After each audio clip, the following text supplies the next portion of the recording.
예수님께서 40일을 금식하시며 세 가지 시험, 우리가 잘 알고 있는 세 가지 시험을 받으십니다. 사단한테 시험을 받으시는데 굶주린 가운데서 시험을 받으니까 우리는 이 시험의 내용들, 스토리들을 읽을 때 예수님이 굉장히 어렵고 공궁에 처해 있는데 그 약점을 파고들어 사단이 시험하는구나, 이런 인상을 받기가 쉽습니다. 물론 현실적으로 그런 것들이 없지 않겠지만 지난 시간부터 말씀드리고 있다시피 이 시험은 예수님께서 둘째 아담으로 오셔서 첫째 아담이 실패했던 것들을 모두 극복하고 이겨내고 있다는 것, 그것을 드러내기 위한 사건들로 기록이 되고 있습니다. 그걸 알 수 있는 것이 먼저 1절에 성령이 이끌리어, 마가복음식으로 하면 쫓아내요. 성령께 이끌리어 광야로 이 시험을 받으러 들어갑니다. 마태복음의 이 앞부분은 예수님의 공생애가 시작하는 것은 마태복음 4장 17절 이하에서부터 실제로는 공생애가 시작됩니다. 그러니까 이 앞부분에 기록되어 있는 내용들은 왜 예수님이 이 공생애를 시작하셔야만 됐느냐 하는 것들, 어떻게 그것을 바라봐야 되느냐 하는 그 세팅으로 마태가 기록을 하고 있는 내용들이죠. 예수님이 누구시길래 이 공생애를 이렇게 시작하시는가, 그 내용을 추적해 봐야 됩니다. 이제 예수님이 공생애를 시작하시는데 사탄이 와서 무너뜨리려고, 시작을 못하게 하려고 지금 시험을 하고 있습니다. 실제로는 이 세 가지 시험의 문제들을 잘 깊게 묵상을 해보면 이게 결국 인생의 문제고 인간이 처해져 있는 가장 심오한 시험이었다는 것을 알게 됩니다. 도스토옙스키인지 누군지 잘 기억은 안 나는데 그 정도 급의 작가가 성경이 하나님에 의해 쓰여졌다는 것을 자기가 믿게 되었는데, 이 사단이 하고 있는 이 세 가지 시험, 그건 인간의 지혜로는 짜낼 수 없는 시험이다 라고 기록을 했던 것을 읽은 적이 있습니다. 그만큼 이 시험은 그저 단순하게 우리가 잘 알고 있는 시험의 내용이지만 깊게 묵상하고 실제로 인생을 살고 겪으면서 내 영혼과 마음 가운데, 인생 가운데 일어나는 수많은 것들을 묵상하면 이 세 가지 시험, 이것이 결국 인생의 문제고 인류, 인간이 가지고 있는 아주 가장 심오한 문제들을 건드리고 있다는 것을 알게 됩니다.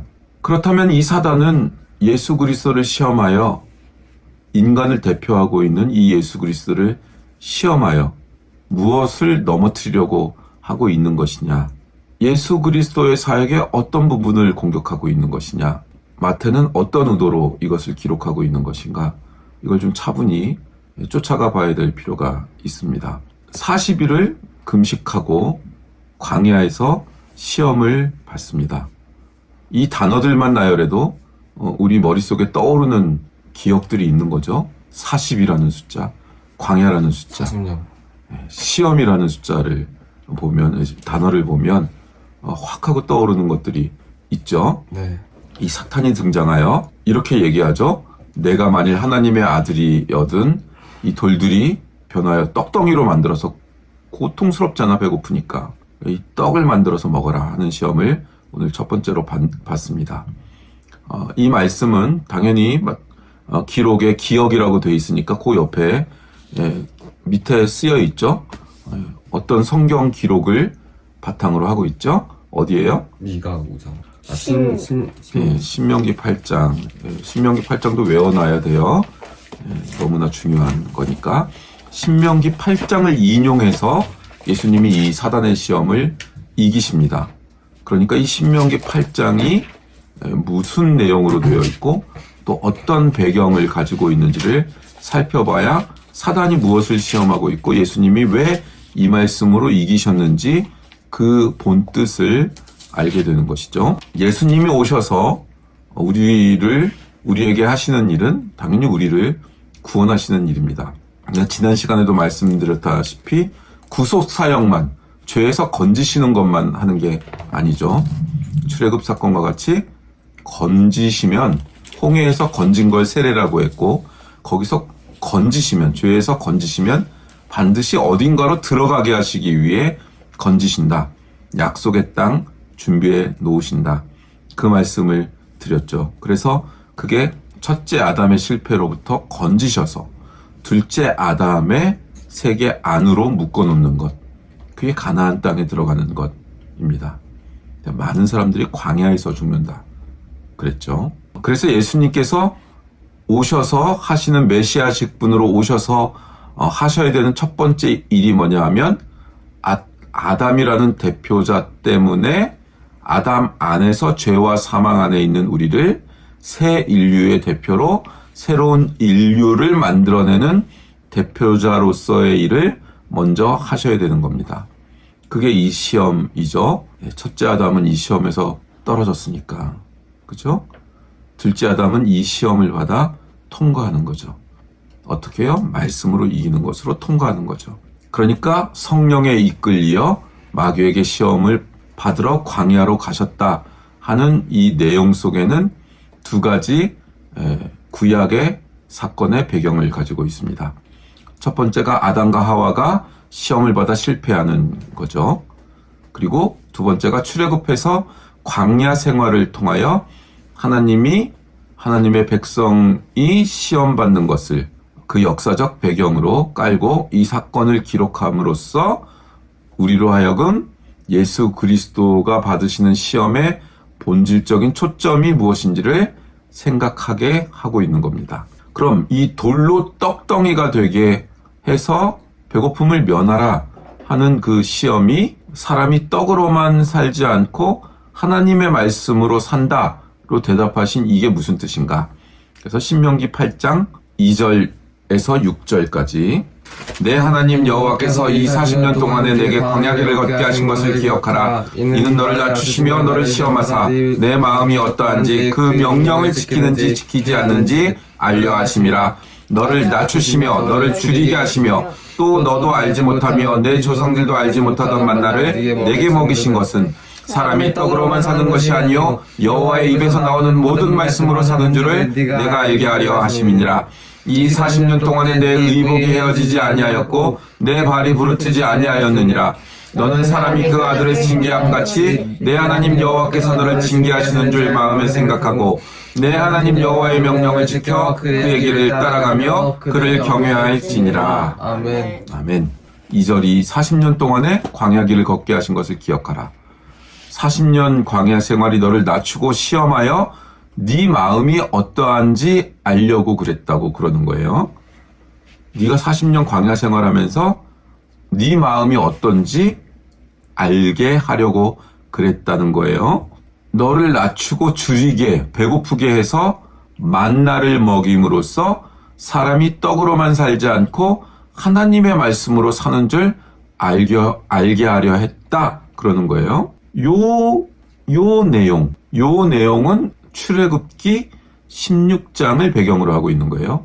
신명기는 출애굽기 이후에 가나안에 모세가 못 들어가면서 그 가나안 땅을 보면서 모세는 못 들어가면서 하나님이 율법을 만들어 주시고 모세에게 명령하신 것들을 모세가 정리해 가지고 너희들 가나안 땅에 들어가면은 내가 지금 다시 새로운 명령, 신명기를 써서 줄 텐데 이걸 꼭 기억하고 지켜야 된다. 이러고 모세가 다시 한번 40년 광야 생활을 정리하며 쓴 거예요.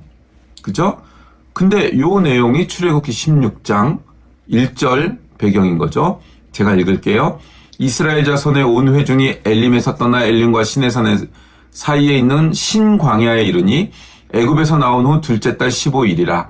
이스라엘 자손 중 온 회중이 그 광야에서 모세와 아론을 원망하여 이스라엘 자손이 그들에게 이르되 우리가 애굽 땅에서 고기 가마 곁에 앉아 있던 때와 떡을 배불리 먹던 때에 여호와의 손에 죽었더라면 좋았을 것을 너희가 이 광야로 우리를 인도해내어 이 온 회중이 줄여 죽게 하는도다. 그때 여호와께서 모세에게 이르시되 보라 내가 너희를 위하여 하늘에서 양식을 비같이 내리리니 백성이 나가서 일용한 것을 날마다 거둘 것이라. 이같이 하여 그들이 내 율법을 준행하나 아니하나 내가 시험하리라. 에요. 잘 묵상해야 돼요. 16장은 15장 다음에 있는 거고 15장은 뭐죠? 홍해를 건너왔어요. 죽을 걸 살려서 건너왔다고. 애국 군대가 쫓아오는 걸 살려가지고 마른 땅을 걸어서 홍해바다를 건너게 했다고. 그런데 첫 번째 불만, 광야에 들어서자마자 첫 번째 불만이 뭐였냐? 먹을 게 없다. 차라리 안 건너왔으면 우리 고기 먹고 있다. 고기 먹고 이빨 고기 낀 거 빼고 있다 우리. 여기서 뭐 먹을 게 하나도 없네. 광야니까 먹을 게 없죠. 이 수백만 명이. 그러니까 당연히 불만 불평이죠. 우리 같아도 해요. 지금도 우린 돈 없으면 해요 그거. 양식이 없어요. 근데 1절에서 4절 그리고 하나님의 답변을 이렇게 잘 보면 이게 다만 고기 못 먹어서 하는 불만 불평이 아니라는 것을 알게 되죠. 4절을 보면 그때 여호와께서 모세에게 이르시되 보라 내가 너희를 위하여 하늘에서 양식을 비같이 내리니 백성이 나가서 일용한 것을 날마다 거둘 것이라 이같이 하여 그들이 나의 율법을 준행하나 아니하나 내가 시험하리라 에요. 요게 붙어서 나온다고? 그러면 그 행간을 잘 생각해봐요. 그냥 배고파서 그런다는 거예요? 배고파? 고기 줄게. 괜찮아. 고기 줄게. 하면 되는 거잖아. 근데 이같이 하여 만나를 그래 내가 마음대로 내려줄게. 먹고 싶어? 매일매일 만나를 내려줄게. 만나를 먹고 니들이 배고파서 불만불평이야? 그럼 만나 줄게. 배부르게 해줄게. 그리고 너희들이 율법을 준행하나 안 하나 내가 시험하겠대요. 무슨 뜻이에요? 이들은 불평 속에 배가 고픕니다만 가지고 있는 게 아니라는 거예요. 배고파서 불평이 시작되었는데 그게 자기들이 무슨 의도로 배고프다고 하는 거냐면 하나님 제가 배가 고파서 하나님께 불만 불평합니다. 제가 배가 고파서 죄를 짓습니다. 배만 안 고프다면 우리는 죄도 안 짓고 하나님을 아주 신실하게 믿는 신앙인일 겁니다. 근데 배가 고파서 죄를 짓고 하나님한테 불만 불평합니다. 목구멍이 포도청이라서 하나님한테 이렇게 대들고 불만 불평하는 거고 서로 몰래 옆집에 있는 고기 빼다가 먹고 하는 죄를 짓는 거지. 내가 배만 부르다면 착하게 살고 하나님한테도 내가 잘하죠. 헌금도 안 빼먹고 하고 예배도 착실하게 드리고 우리가 환경적으로 걱정할 게 없고 풍성하면 그럼 하나님한테 불만 불평도 안 하고 하나님 잘 섬길 거 아닙니까? 라는 태도를 가지고 있다는 거예요. 그랬더니 하나님 대답이 뭐예요? 그래? 니들이 배고파서 그런다고? 그럼 배부르게 해줄게. 먹는 걸로 고통스럽지 않게 해줄게. 한번 내가 배부르게 해줄 테니까 너희들이 범죄하는 이유가 외적 조건 때문인지 니들의 본질 내적 조건 때문인지 한번 보자. 그러고 시험하겠다고 말씀하고 계신 내용이란 말이에요. 이해돼요? 어려워요. 이거 어려운 내용이에요. 배만 부르면 죄 안 짓습니다. 이 얘기고 하나님은 배부른 다음에도 내 말, 이 율례, 내가 내려주는 진리의 삶을 너희들이 사냐 안 사냐 지키나 안 지키나 범죄하나 안 하나 한번 보자. 내가 먹을 건 책임질게. 한번 살아봐. 니들이 생각하는 의롭다는 거 살아봐. 이 율례를 지킬 수 있나 살아봐. 이게 신명기 8장까지 오는 거예요. 이 출애굽기 사건이 40년이 지나가. 그러니까 이 40년이 지난 후에 요 내용을 모세가 다시 기록한다는 얘기는 뭐예요? 이 40년이라는 시간은 원래 광야로 돌아다니도록 하나님이 의도하지 않은 시간이었다는 거예요. 이스라엘 백성의 불신앙으로 인하여 벌써 40년이 지난 거예요. 기억나죠? 원래는 가나안 일주일이면 걸어 들어가. 일주일이면 걸어 들어간다고. 거기를 그냥 걸어서 가도. 그를 이리 돌리고 저리 돌리고 빙빙빙빙 일주일이면 갈 거리를 40년 동안 간다고. 여러분 나중에 이제 커서 신앙생활 해보면 진짜 자기 자신의 영혼을 발견하는 데까지 의식과 지성과 모든 성장하고 인생을 겪고 보세요. 지금도 어제도 은혜 사모님이랑 임용 목사님이랑 통화하다가 얘기하다가 그 얘기가 있어. 신앙인들이 파랑새가 밖에 있는 것처럼 하나님이 굉장히 멀리 있는 줄 안다. 바로 여기 계시고 바로 내 인생에 계신데 되게 멀리 있는 줄 안다. 그게 광야 생활하는 거예요. 하나님 중심으로 살지 못하는 것 때문에 그 개고생을 하고 있는 건데 그거 툭 알고 그 하나님 안에서 풍성하게 되게 순하고 풍성하게 살면 되는데 그냥 사서 고생을 하고 있는 거야. 사서. 안 그래도 되는 거야. 하나님의 생각으로 인생과 생각을 정리하면 되게 심플해지고 그냥 그대로 살면 돼. 그 하나님이 주시는 거 매일매일 받아먹고 되게 복잡하지 않고 두렵지도 않고 빙빙 돌아요. 빙빙. 그게 다 쇠진할 때까지. 그래서 통과할 신앙까지 성장하면 좋은데 다 광야에서 죽는단 말이에요. 본질을 못 깨우치고 정탐꾼 12명 보냈다가 뭐 거인들 있습니다. 이 세상과 싸워서는 우린 집니다. 우린 밥입니다. 그래가지고 이벌을 받은 거잖아요. 그게 이 40년 생활이고 신명기 8장 2절부터를 조목조목 한번 보세요. 이제 요 역사적 배경을 가지고 한 문장 한 문장을 잘 보세요. 한 구절 한 구절을.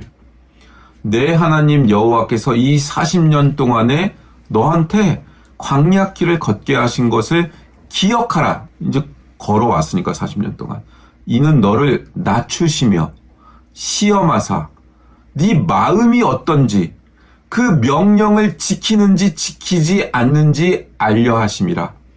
너를 낮추시며 너를 줄이게 하시며 또 너도 알지 못하며 내 조상들도 알지 못하던 만나를 내게 먹이신 것은 역사 이래 없었던 걸 너한테 먹이신 것은 사람이 떡으로만 사는 것이 아니요 여호와의 입에서 나오는 모든 말씀으로 사는 줄을 네가 알게 하려 하심이니라요. 그러니까 이 광야에서의 고생은 네가 알게 하려 하심이라요. 내가 알게 하려 하시려는 거예요. 내가. 그 고생은 내가 알게 하려 하는 거라고. 알면 가나안에 들어간다니까요. 알면. 그러니까 고생하면 본질이 뭔지를 빨리 깨우쳐야지 광야 40년을 안 보낸다고.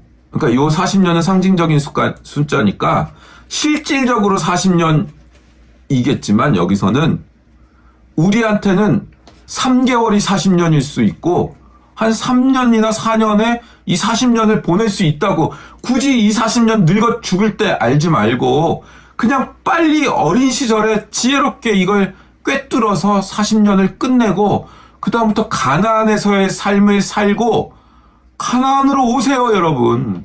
이렇게 말하는 자로. 아니 사도 바울은 감옥에 묶여 있는데 너희들이 나같이 되기를 원한다고 말하잖아요. 내가 사는 이 세계에 너희들이 들어오게 되기를 원한다고 말하잖아요. 그 세계에 가야 된다고. 그 세계에. 부자로 잘 사는 게 문제가 아니고. 근데 이스라엘은 이 틀을 못 깨는, 이 관념을 못 깨는 자들은 내가 죄 짓는 건 고생스러워서 그런다는 거야. 저 가진 자들이 안 나눠주고 내 걸 뺏어가서 그런다는 거야. 모든 초점이 그렇게 돼. 자기 자신한테 문제가 있고 이거는 자기가 잘못했다는 문제가 원죄를 가지고 태어난 본질적인 문제가 있다는 대로 향하지 않는다고요. 거기서부터 의식의 출발, 정체성의 출발을 갖지 못하고 산다고요. 그래서 배고파서 범죄하고 배고파서 빵 훔쳤다고 얘기하는 거예요. 그게 아니라고. 애초에 우리는 범죄하도록 되어 있다고요. 성선설인 거예요. 이들이 말하는 거는. 원래 선한데 죄를 지을 수밖에 없어서 죄를 짓는다. 이 사회 구조가 문제다. 이렇게 되는 거예요. 막시즘으로 가자. 이렇게 되는 거예요. 가진 놈들 거 세금으로 뜯어가지고 나눠주면 해결되는 거 아니야? 그게 공평한 평등 아니야? 이렇게 가는 거라고요. 근데 만나를 먹이고 기본소득제죠? 기본적인 소득, 굶어 죽지 않을 만한 소득과 복지 다 돌아와요. 지금 북유럽도 다 돌아오고 있어요. 실험하던 거 다 멈추고 안 되니까 먹여줄게, 재워줄게. 그래도 인간은 죄를 짓더란 말이야. 더 가지려고 하고 더 뺏으려고 하고 더 남 탓하려고 하고. 죄의 원인이 환경이 아니라 내 안에 있더란 말이에요. 예수 그리스도는 이 문제를 해결하려고 오셨단 말이에요. 하나님의 지적이 그거라고요. 성선설이 아니라고. 원래는 성선설, 성악설도 아니죠. 하나님이 지으셨을 때 선하고 진리의 빛 가운데 지으셨으니까 그런 식으로 볼 수도 있었겠지만 아담 이후에 그렇지 못하다고요. 너희는 먹을 걸 채워줘도 결핍을 다 채워줘도 죄 짓는 존재더란 말이에요. 너희에게 에너지원, 동력 그런 걸 줘도 문제가 해결되지 않더란 얘기를 하고 본질 자체, 원칙, 목표, 출발점 자체가 변화가 되어야 된다. 너희에게 필요한 건 떡이 아니라 하나님이다.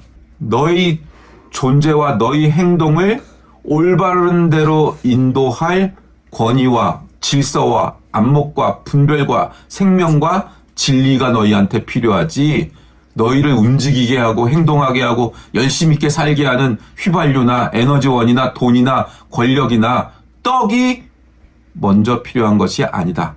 이게 이 시험의 내용이에요. 이스라엘의 광야 40년에서 이걸 확인했다. 인간에게 이걸 확인했다 이거예요. 사탄이 하는 얘기는 네가 만일 하나님의 아들이거든 힘으로 제 앞에서 네 말 듣게 하면 되는 거 아니야. 힘만 있으면 되는 거 아니야. 그러니 떡을 만들어 라고 인도하는 거예요. 이 구약 성경에서 하나님이 행하신 걸 모두 부정하는 거라고요. 예수님의 대답은 뭐예요? 나에겐 힘보다 원칙과 목표와 주도권에 있어서 하나님의 인도와 보호하심이 필요하고 나는 거기에 종속되어 있는 자다라는 선언으로 사탄의 시험을 이기는 거예요. 에덴 동산에서 실패한 걸 이기시는 거라고요. 선악을 알게 하겠다. 그 선언을 예수님이 하고 계신 겁니다. 첫 아담의 실패로 우리 모두 타락할 수밖에 없었던 아담의 실패의 본질, 그것을 넘어서고 계신 장면인 겁니다. 그래서 창세기 3장 1절 그런데 뱀은 여호와 하나님이 지으신 들짐승 중에 가장 강교하니라. 뱀이 여자에게 물어 이르되 하나님이 참으로 너희에게 동산 모든 나무의 열매를 먹지 말라 하시더냐. 여자가 뱀에게 말하되 동산 나무의 열매를 우리가 먹을 수 있으나 동산 중앙에 있는 나무의 열매는 하나님의 말씀에 너희는 먹지도 말고 만지지도 말라. 너희가 죽을까 하노라 하셨느니라. 뱀이 여자에게 이르되 너희가 결코 죽지 아니하리라. 너희가 그것을 먹는 날에는 너희 눈이 밝아져 하나님과 같이 되어 선악을 알 줄 하나님이 아심이니라. 여자가 그 나무를 본즉 먹음직도 하고 보암직도 하고 지혜롭게 할 만큼 탐스럽기도 한 나무인지라. 여자가 그 열매를 따먹고 자기와 함께 있는 남편에게도 주매 그도 먹은지라. 이에 그들의 눈이 밝아져 자기들의 벗은 줄을 알고 무화과 나무 잎을 엮어 치마로 삼았더라. 첫 아담의 실패의 현장이죠. 이 장면에 부딪힐 때 저도 중학교 때 그랬는데, 아니 먹고 죽을 나무는 왜 만드셔가지고 이 고생을 하게 만드시나. 이게 첫 번째 생각이죠. 그죠? 아, 이 생각 안 했어요? 아니요. 아니 만들질 말지. 육가족 걸 왜 만들어. 그냥 행복하게 살게 하셨으면 우리도 이 고생, 이 개고생을 안 해도 되는데. 아니 만드셨다고 하더라도 먹으려고 그럴 때 어차피 하나님 전지전능하시니까 다 알고 계셨는데 먹으려고 손 가면 손 딱 부러뜨리면 되잖아. 손가락에 그냥 휘어버리 그냥 꺾어버리시든가. 못 먹게 하셨으면 되지. 못 먹게 하셨으면 알고 계셨는데 이놈의 뱀이 새끼를 아주, 하나님 그 뱀 새끼는 왜 내버려 두셔가지고 자꾸 책임을 전가하죠. 그죠? 하나님 사람 가지고 노는 거 아니야? 알고 계시면서.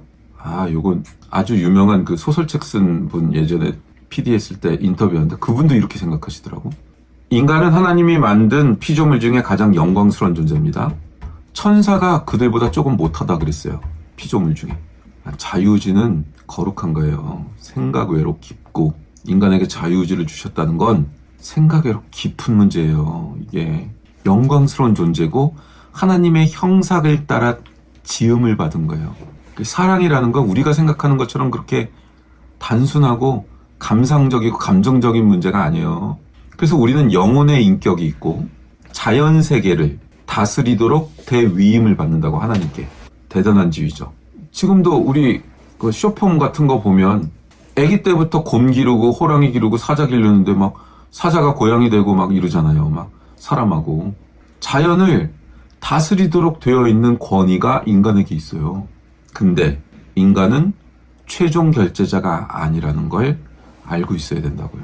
그걸 확인시키려고 하는 게 선악과예요. 마음껏 다스리고 풍성하고 자유롭게 살아라. 너희에게 자유의지를 준다. 그리고 마음껏 풍성하게 사랑해라. 자유의지를 준다. 신적인 사랑을 할 수 있는 유일한 피조물이 인간이다. 그냥 이렇게 저급한 게 아니라 신적인 상태의 사랑을 할 수 있는, 신과 사랑을 나눌 수 있는 형상, 의지, 신의 거룩한 자유의지를 허락한 게 우리라고, 인간이라고. 근데 최종 결제자는 아니다, 너희가.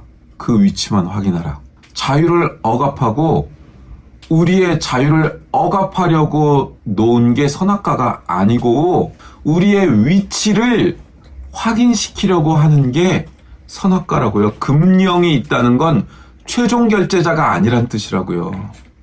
그것만 알면 된다고요. 그것만 알면. 그리고 자유롭게 살면 돼요. 금지된 게 없어요. 그걸 알면.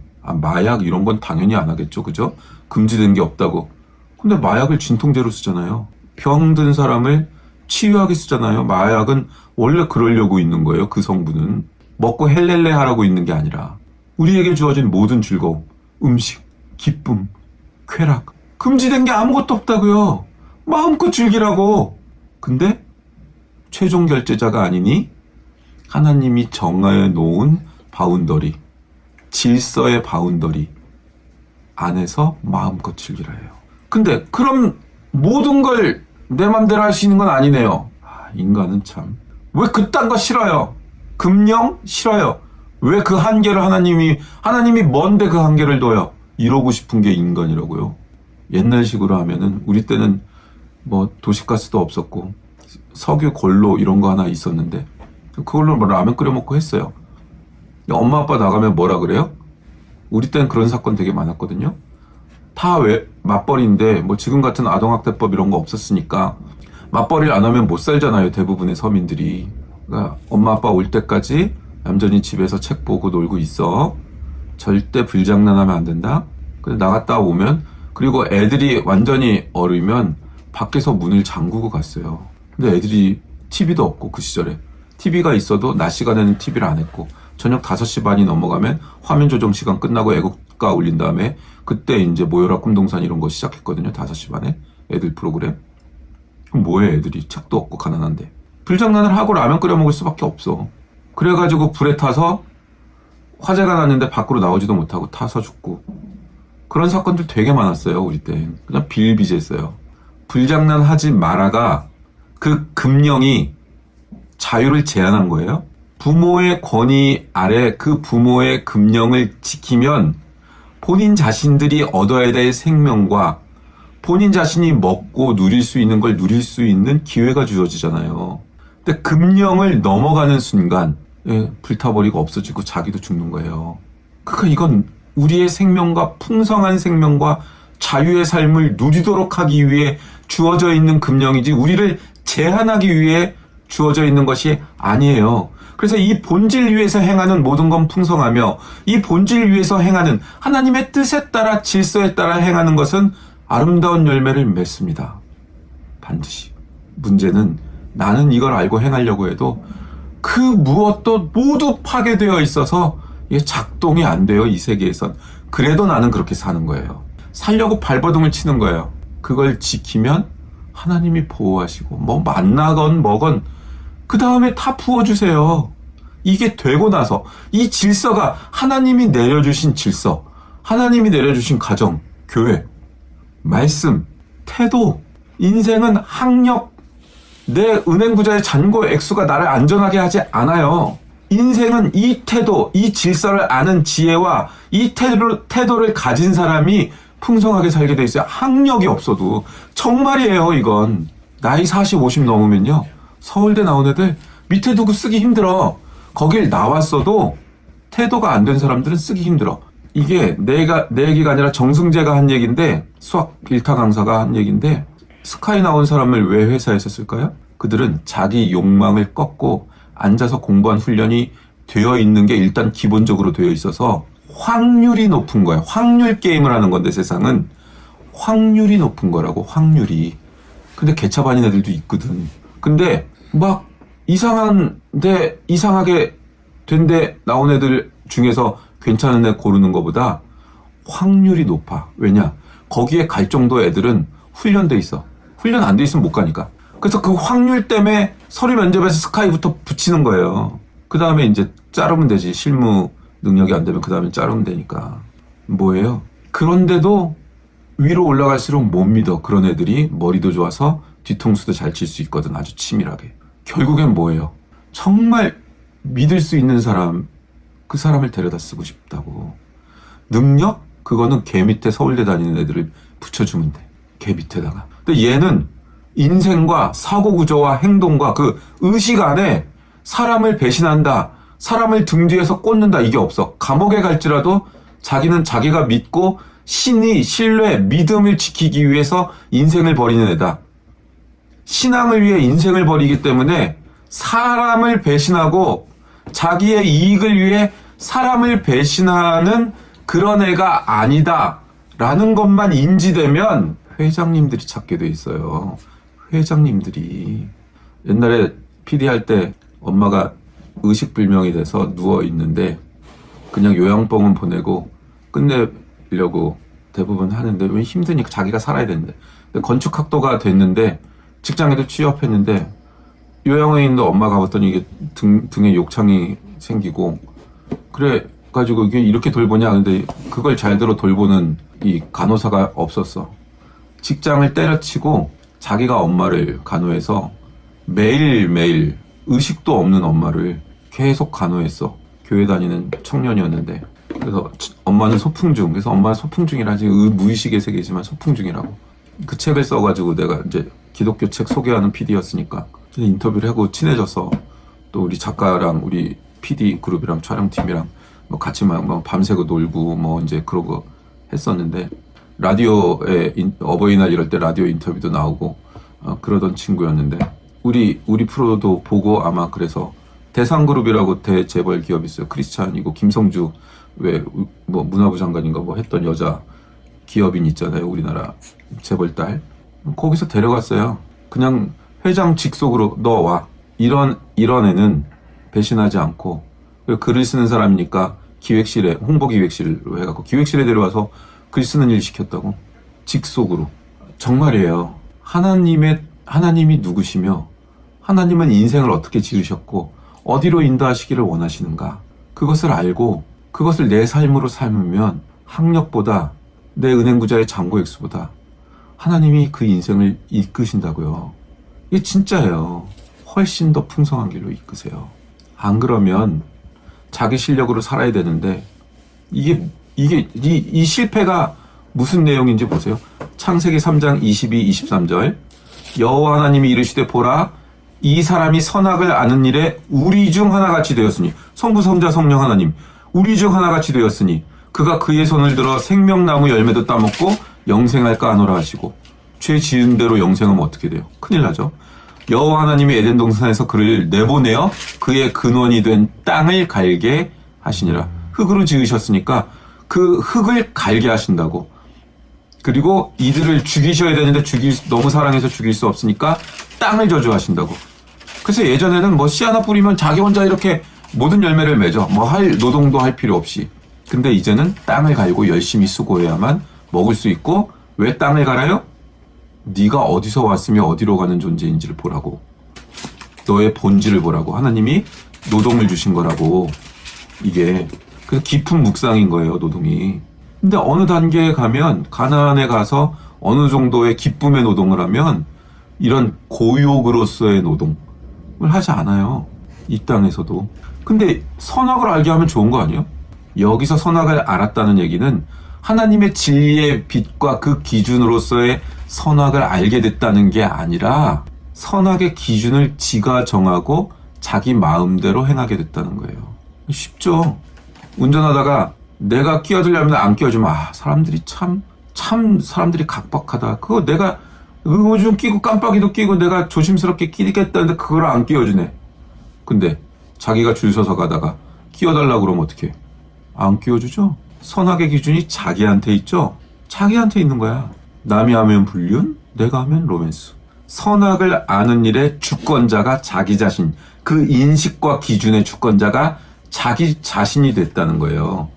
선악을 아는데 그 기준이 자기 자신이야. 선악의 기준도 하나님이 세워놓은 기준이 아니라 자기 자신이 선악의 기준이야. 그걸 알게 됐다는 거야. 그것의 주권자가 됐다는 얘기야. 그러니 끔찍한 세계가 펼쳐질 수밖에 없죠. 각자 선악을 가지고 있으니까 부딪힐 수밖에 없죠. 그 가정의 질서를 하나님이 두셨잖아요. 아빠가 옳아서가 아니고 질서가 그러니까 그러라는 거예요. 그러면 내가 잘못했으면 내가 벌 받아. 하나님한테. 근데 틀렸는데도 뭐 범죄하라는 거를 순종하라는 얘기가 아니고 순종하는 자세와 태도를 가지면 하나님 복 주세요. 왜? 하나님 뜻대로 살았으니까 그 사람은. 그래서 이런 간증 스토리가 많은 거예요. 안 믿는 가정에서 믿는 아내가 남편은 맨날 교회 못 가게 하고 헌금 못 가게 하고 새벽 기도 가고 싶은데 새벽 기도 못 가게 하고 근데 새벽 기도 못 가게 하면 못 가고 교회 못 나가게 하면 안 나가고 그러면서 남편 위해 기도하고 남편 말에 순종하는 안 믿는 남편인데 순종해. 결국 그 남편 몇 년 있다가 예수님한테 꼬꾸라져서 교회 나와서 무릎 꿇고 회개한다고 눈물을 흘리면서 결국 변해. 결국 왜요? 그 기도를 들으니까 하나님 뜻이 그러니까 그러는 거예요. 이건 가부장제로 옹호한다는 게 아니라 거꾸로도 되고 뜻이 있어. 다 이게 이 가부장제 옹호가 아니에요. 이거는 그렇다고 성경이 그러니까 우리가 승리하는 방법 그걸 알아야 된다고요. 아담 안에 있으면 다 실패자입니다. 예수 그리스도 안에 있으면 좀 부족하고 죄짓고 그래도 예수님을 깨우쳐 알고 곧 뭐 매질을 해서라도 알고 변화시키십니다. 예수 그리스도의 승리의 자리로 우리를 인도할 광야에서 죽도록 우리를 구원하신 게 아니라 그 둘째 아담의 세계 안에 들어오도록 우리를 구원하신 겁니다. 그 복을 누리는 자리. 자기 멋대로 안 하는 태도를 가지고 선악과를 먹는 자리가 아니고 떡으로 살지 않고 여호와의 입으로 나오는 말씀으로 사는 그 자리. 그걸 예수님이 인간으로 아기로 오셔서 사춘기 겪으시고 그들이 겪는 모든 가난, 사역하실 공생애를 하실 때도 굶주려서 먹을 게 없으시잖아요. 그죠? 무화과나무 열매가 너무 배고파서 열매 먹으려는데 없으니까 뭐라 그랬어요, 형이? 무화과나무 열매? 예수님이 말라 죽어라고. 네, 말라 비틀어져 죽으라. 너무 배고프신데 먹을 게 없잖아. 그걸 겪으셨다고 예수님도. 그리고 이걸 이겨내시는 겁니다. 그래서 우리들의 신자된 표는 이 본질과 원칙과 목표와 그 격과 급이 다르지 않으면 안 됩니다. 예수 그리스도 안에서 이 진리의 삶, 사탄의 시험을 이기며 살아내시는 귀한 성도님들 되시기를 주님의 이름으로 축원합니다. 네.